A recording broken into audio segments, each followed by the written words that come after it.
মাই god, মানে কি ছিনতাইকারী ছিল নাকি? ও মাই গড, 999 এ কল করি। না না, এখন আর তার দরকার নেই। আরে কই দিতাছো? কেন আপনার না গ্রামে যাওয়ার শখ? গ্রামে নিয়ে যাচ্ছি। না, এখন একটা আমি কেন গ্রামে যাব? জানো, সম্পত্তি না থাকলে অনেক ঝামেলা, আর সম্পত্তি থাকলে তার চাইতে বেশি ঝামেলা। আরে এখানে গ্যাঞ্জাম করতেছে, ঝামেলা করতেছে, বলবো না? এই সব সব যা, সব যা। বলো কি হইছে? কত হতে পারে?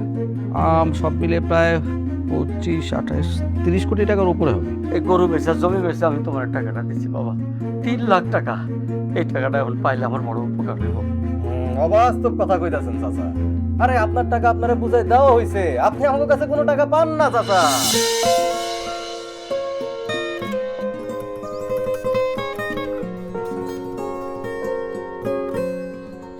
এই যে ম্যাডাম, থ্যাংক ইউ।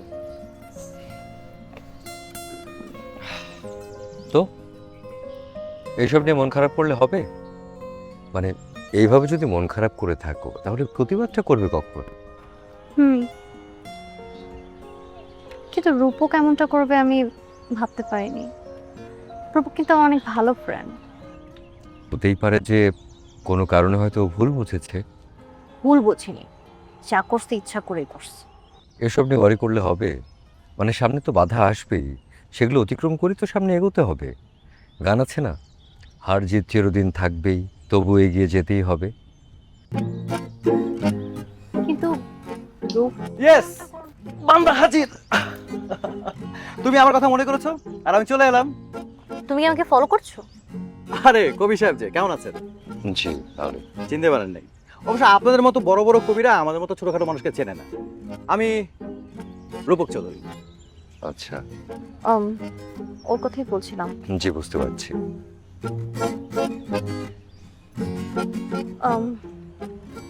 আমি একটু আসি, আমার কাজ আছে। আমি নামিয়ে দিয়ে আসি, আমার সাথে গাড়ি আছে। না না, আমার লাগবে না, আমি আসছি। নামিয়ে দিয়ে আসতাম।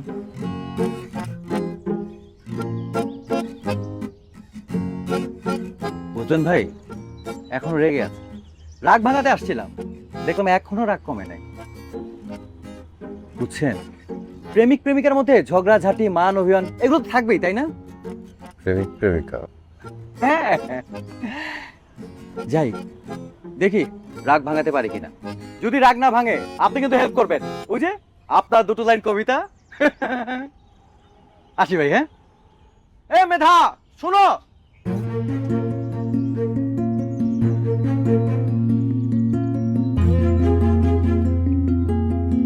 প্রেমিক প্রেমিকা। ফ্ল্যাটে ফ্ল্যাটে টাইলসে মোড়ানো ঘরের ভিতরে খসে পড়ছে তারা, খসে পড়ছে এই জীবনের রঙিন পলেস তারা। সেই ঘরে তুমি বাস করেছ আজো, মহাজীবন ভাত কাপড়ে সাজো, বাঁচার জন্য করছো কত ঋণ। রং করা ঝকমকে এই দিন, চেয়েছিল শুধু তোমার চোখের মনিটা দেখো কুসমতা পৃথিবী। জীবন জুড়ে এমনই গান গাওয়া, এই তো কবির চাওয়া, আমাদের চাওয়া পাওয়া।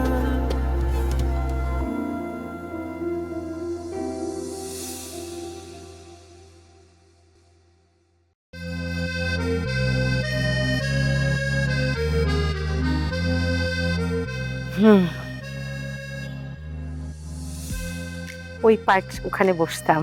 ওখানে হ্যাঁ, বাদামালার কাছ থেকে বাদাম নিয়ে আসতো, আইসক্রিম কিনে নিয়ে আসতো, আজকে আমরাও বসবো ওখানে, আইসক্রিমও খাবো। কি সুন্দর ফুলগুলো দেয় ফুটে আছে।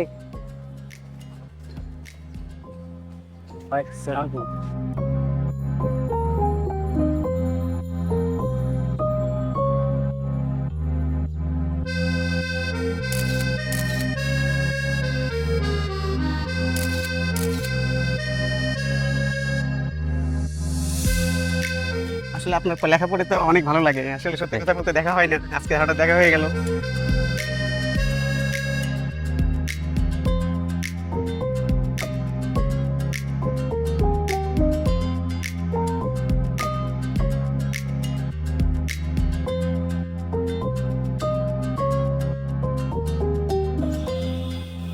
সরি মা, দেরি হয়ে গেল। তুমি এখনো খাওনি আইসক্রিম? হ্যাঁ আমি দেখছি তুই অটোগ্রাফ দিচ্ছিস। আমি অবাক হয়ে তোকে দেখছিলাম, কিভাবে বড় হয়ে গেলি। তোমার ছেলে শুধু বড়ই হয়নি মা, এখন একটা চাকরিও করে, আর কবি হিসেবে মানুষজন একটু একটু চেনেও। তাই তো দেখলাম। তোর বাবার খুব শখ ছিল তোকে চারুকলায় পড়ানো, বড় চিত্রশিল্পী হবি।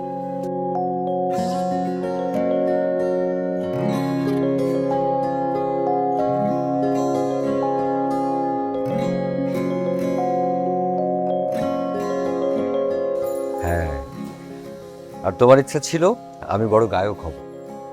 দেখো, কোনো গায়কও হলাম না, চিত্রশিল্পীও হলাম না, হলাম আমি ছোটখাটো কবি।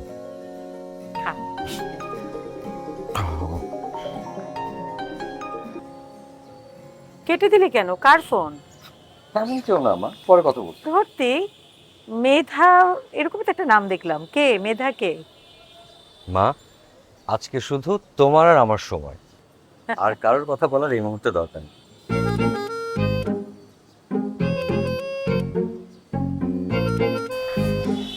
তুমি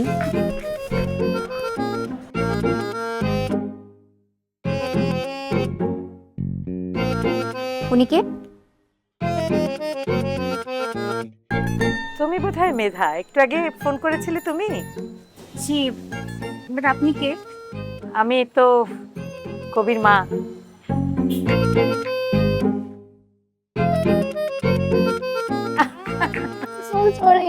না না ঠিক আছে, বসো গল্প করি।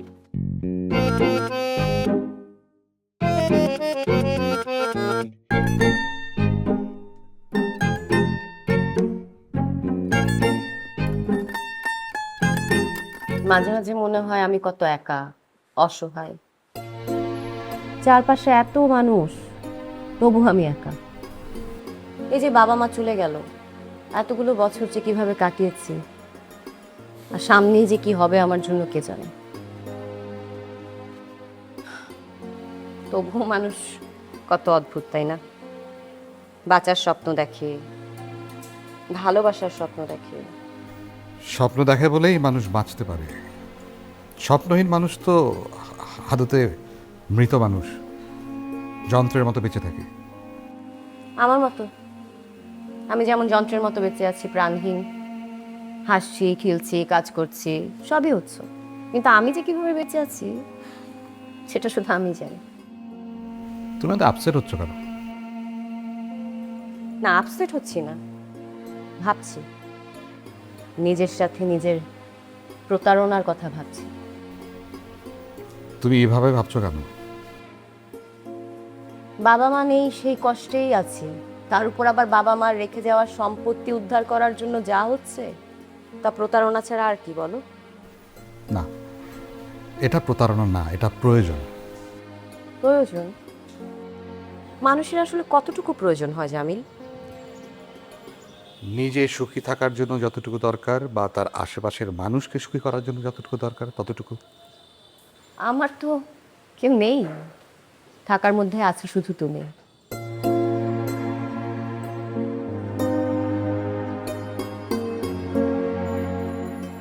তুমি একটু বেশি চিন্তা করছো। আচ্ছা, ধরে নাও অন্য কারোর জন্য তোমার এই সম্পত্তিটা অধিকার আসা প্রয়োজন।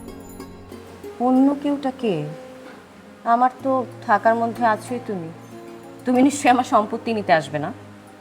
আসতেও তো পারি। আরে বাবা, এমন গুরু গম্ভীর আলোচনা শুরু করেছো, আমরা মাঝখানে একটু হিউমার ঢুকিয়ে দিই। শোনো, মানুষ তার অতীতের কষ্ট ভুলে যেতে পারে বলেই সামনে এগিয়ে যেতে পারে। এগুলো মাথা থেকে ছাড়ো। আচ্ছা, তোমাকে একটা কথা অনেকদিন থেকে বলবো বলবো করেও বলা হয়ে ওঠেনি। বলো কি বলবে। এখন মনে হচ্ছে কথাটা বলার সময় এসেছে। তুমি তোমার কিছু কিছু দায়িত্ব তো আমার উপর ছেড়ে দিতে পারো। দায়িত্ব? কিসের দায়িত্ব? তোমার। মানে বিয়ে?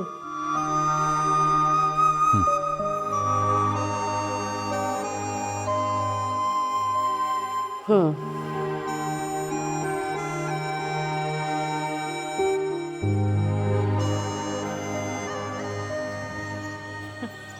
শোনো, আমাকে এত সেকেলে মা ভেবো না।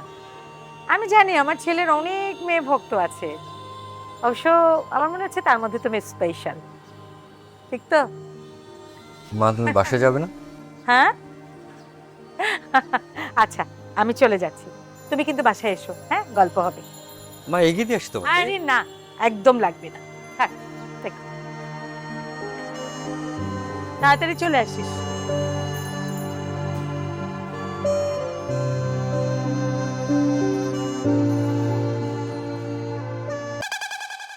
তুমি নাকি স্টুপিড। আমি কি করলাম? তুমি বলবা না সাথে আন্টি আছে? তুমি আমাকে বলার সুযোগটা দিছো, আর মা তো আমার সঙ্গেই ছিল, তুমি কেন দেখো না আগে থেকে? আমি তো বুঝিনি যে উনি তোমার মা। কি মনে করছো? না মানে ভাবলাম যে তোমার বড় বোন টোন হবে। তো মা তখন চলে গেল। যাই হোক, আন্টিকে এতক্ষণ সময় দিছো, এখন আমাকে সময় দিবা, দিয়ে ব্যালেন্স করো। চল। দাঁড়াও, চলো চলো, রিক্সায় ঘুরবো, আইসক্রিম খাবো, ফুচকা খাবো, সব। বৃষ্টির পরে সুন্দর পেভমেন্ট, আর একটু বৃষ্টির পানি থাকলে নিজের চেয়ার পর্যন্ত দা। কিন্তু আমার এরকম বৃষ্টি ভালো লাগে না। কেমন? অনেক বেশি ভালো লাগে বৃষ্টির আগের যে মুহূর্তটা, আমার এটা খুব ভালো লাগে। আর আর কি, সাথে তুমি আর তোমার কবিতা। হায় রে বাড়ির বউ, হ্যাঁ, অসুস্থ মানুষে বাড়িতে থুইয়া পাড়া বেড়াইতে যায়। দাদি, শহরে পাড়া কই? খালাম্মা তো অনেকদিন পর বাইরে গেছে, তাও তো ভাইজানের লগেই গেছে। হ্যাঁ, বাইরেতে যাইব। হ্যাঁ, নিজে বাড়িতে যাওয়ানোর তো কোনো মুখ নাই, ওই বাড়িতে তারা কেউ দেখতেই পারে না। দাদি, আমি তো আজকে সারাদিন আপনার সাথেই ছিলাম, আপনার সব কাজ করে দিছি, আপনারে ঔষধ খাওয়াই দিছি, আপনারে ঘুম পাড়াই দিছি, কই তখন তো কিছু কইলেন না? সব কথা তোরা কই দিব? তুই কে বাড়ির মানুষ? কাজের মানুষ একটু বেশি বেশি কথা কস। হ, আর যখন আমারে দরকার হয় তখন ববিতা এদিকে আইতো, ববিতা এটা করে দিত, ববিতা ওইটা করতো। তখন আমার নাতি তো আমার সেবা করার জন্য তোরে রাখছে নাকি? আর খালাম্মা আপনার সেবা করে না? আমি কতক্ষণ থাই এই বাড়িতে? হ্যাঁ, সেই নমুনা তো দেখতেছি। তোমার লাই পাইয়া মায়াটা মাথায় উঠছে, তোমার সামনে এত কথা কইতেছে, কিছু কও না কেন? কেন? হ্যাঁ, কি কাজের মেয়ে তোমার কাছে বড় না আমি বড়? আপাতত না, ববিতাকে ছাড়া আপনার আমার কারোর চলবে না মা। আমি তো জানি তুমি এইটাই বলবা। আজ যদি তোমার শ্বশুর বাচ্চা থাকতো তাহলে দেখতে আমি কি করতাম। আমার সংসারে কেউ আমার মুখের উপর কোনো কথা কোনোদিনই কইতে পারে নাই। সেটা গ্রামে মা, এটা আমার সংসার, আমাকে আমার মতো থাকতে দিন। না, আমি কাউরে শান্তিতে থাকতে দিব না। আমার পোলাটা শান্তিতে থাকতে পারে নাই, না জানি আমার পোলাটা কষ্ট করে মরছে। মা, মা কতবার বলেছি আপনার ছেলে অ্যাক্সিডেন্টে মারা গেছে, রোড অ্যাক্সিডেন্টে, কোনো অসুখে না। হ্যাঁ, সেটাই তো আমি জানি, সেটাই তো আমি বিশ্বাস করছি। না জানি আমার পোলারে বিষ খাওয়া মাইরা তোমরা কইছো অ্যাক্সিডেন্ট। আমি তোমাদের সবাই চিনি, ভালো করেই চিনি।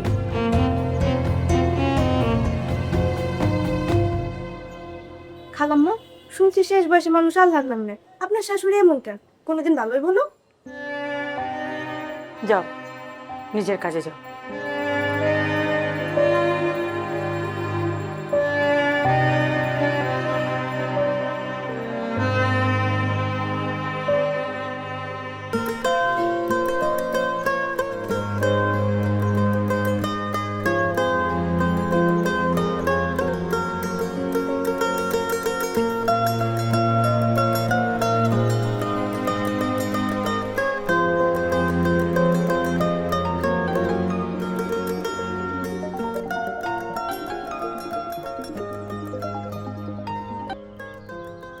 হ্যালো, হ্যালো,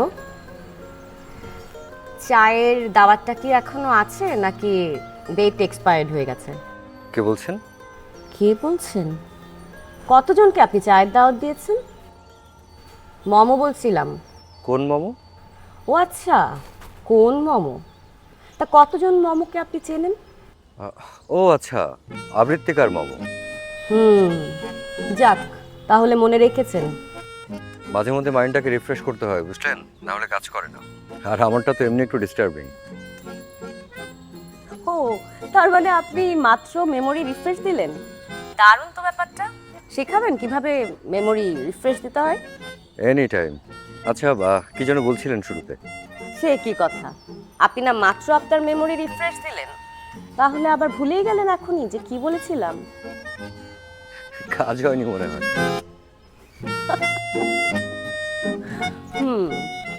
বলছিলাম চায়ের দাওয়াতটা কি আছে নাকি এক্সপায়ার্ড হয়ে গেছে? না না, মেয়াদ পড়াবে কেন? আছে, এখনো আছে। কবে চা খেতে চান বলুন? অসুবিধা না থাকলে এখনই। এখন?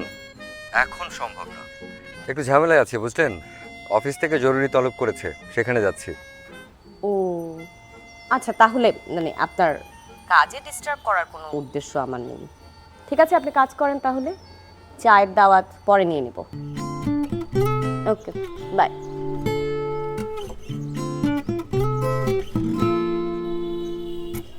মুখের উপর না করে দেওয়াটা কি খারাপ হলো?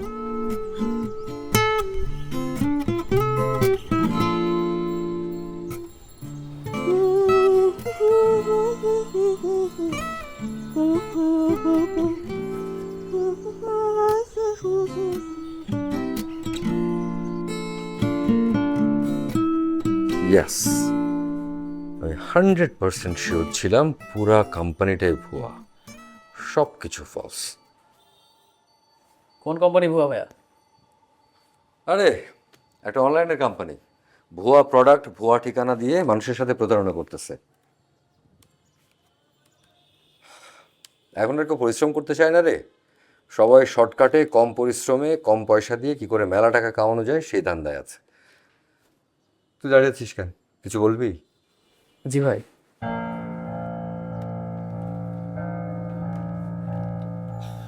আমি একটা নিউজ পেলাম, ওই বস আপনাকে যে রিপোর্টিংয়ের জন্য ঢাকার বাইরে পাঠিয়েছিল, তো ওই রিপোর্টিং থেকে নাকি আপনাকে সরিয়ে দিয়েছে। এই নিউজ তো দেখে একদম ভাইরাল হয়ে গেছে, সবাই জানে এখন। এইসব নিউজ কি ভাই ধামাচাপা থাকে? প্রজেক্টটা বোধহয় ক্লোজ হয়ে গেছে, এই জন্য আমাকে থামাই দিচ্ছে। আবার দেখবি বস হুট করে বলবে, যাও হাসান ঝাঁপায় পড়ো, ফলো আপ করো। এইটার মনে হয় আর কোনো চান্স নেই, কারণ ওই প্রজেক্টটা স্থগিত হয়নি, ওখান থেকে আপনাকে সরিয়ে দেওয়া হয়েছে। কি বলিস? এর আগেও তো আমি অনেক ইনভেস্টিগেশন রিপোর্ট করেছি, কখনো তেমন হয়নি। এর আগে হয়নি, কিন্তু এটাতে সম্ভাবনা আছে। আপনি ওই ইনভেস্টিগেশনটা করতে গিয়ে এমন কিছু গোপন তথ্য পেয়েছেন যেটা আপনার, আমার, ইভেন আমাদের পত্রিকা অফিসের সবার ক্ষতি হওয়ার একটা সম্ভাবনা রয়েছে।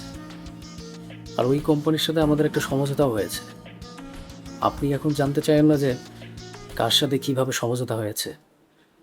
আর আপনি একটা জিনিস মাথায় রাখবেন ভাইয়া, যে সব রসুনের গোড়া কিন্তু এক জায়গায়।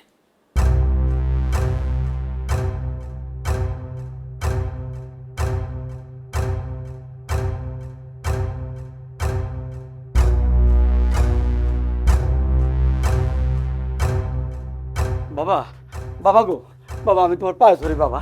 বাবা, আমার সহায় সম্বল সব শেষ হয়ে যাবো বাবা, তুমি আমার বাঁচাও বাবা। তো এই কথাগুলো আপনার আগে খেয়াল ছিল না? আপনার মাইয়ের লাগে আমার ভাইয়ের বিয়ার জন্য পুরো গ্রামের মানুষজন আমরা দাওয়াত করছিলাম, বিয়া তো হইলই না, উল্টা আরো দুই ভাই আমরা জেল খেটে আইলাম। এখন বলেন আমরা গ্রামের মানুষের সামনে কি মুখ দেখাবো?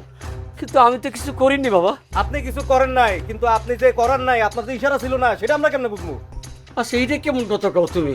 নিজের ক্ষতি কেউ করে? এই যে আপনি করলেন। আরে আপনার মাইয়া যদি এই বাড়িতে বউ হয়ে আইতো, সে তো রাজনীতির মতো থাকতো, আপনার দুঃখ কষ্টের জীবন শেষ হয়ে যেত, আপনার ছেলেরে আমার ভাই একটা চাকরি দিয়ে দিতে পারতো। কিন্তু আপনার তো এটি কিছু লাগবো না।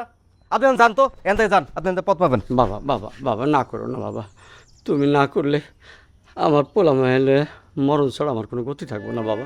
বাবা গো। কাকা, আপনি মরলে আমি কি করবো? তুমি সব করতে পারো, তোমার হাতে সব বাপ। বাবা গো, তুমি আমার টাকাটা দাও, তাহলে আমার জমিটা ছাড়াইতে পারি, একটা গরু কিনতে পারি, আর আমি একটু নিজে দাঁড়াতে পারি বাবা। আরে চাচা এত জ্ঞান জ্ঞান করেন না তো। দেখি শোনেন। না বাপ, আর কিছু করো না, খালি টাকাটা দেওয়ার ব্যবস্থা করো। আরে কাকা কথাটা তো শুনবেন আমি কি কইতে চাইতেছি। কাকা আপনি চাইলে সব আগের মতো অসম্ভব। মানে মানে হইল গিয়া আপনার 3 লাখ টাকা আমার কাছে আছে, আমরা আপনার 2 লাখ টাকা দিছি না, তো আপনি যেটা করবেন হইলো ওই 2 লাখ টাকাটাও দিবেন আর আপনার মায়ের লগে আমার ভাইয়ের বিয়াটা আবার দিয়ে দিবেন। হ্যাঁ কি কাকা, আপনার তো দুঃখের দিন শেষ হয়ে গেল গা। হ্যাঁ শোনেন, আমি বলে এই প্রস্তাবটা দ্বিতীয়বার আপনারা দিলাম, এটা চিন্তা করে দেখেন কাকা। না, না মানে আমার মাইয়ার বিয়ে এখন আর আমি দেব না। আপনার মায়ের বিয়া দিবেন না? না, এখন এই মুহূর্তে আমার বাড়িতে বাইরে যান, আপনার একটা টাকাও আমি দিব না। দেখি আপনি কি করতে পারেন। যান। বাইরে হন। যান।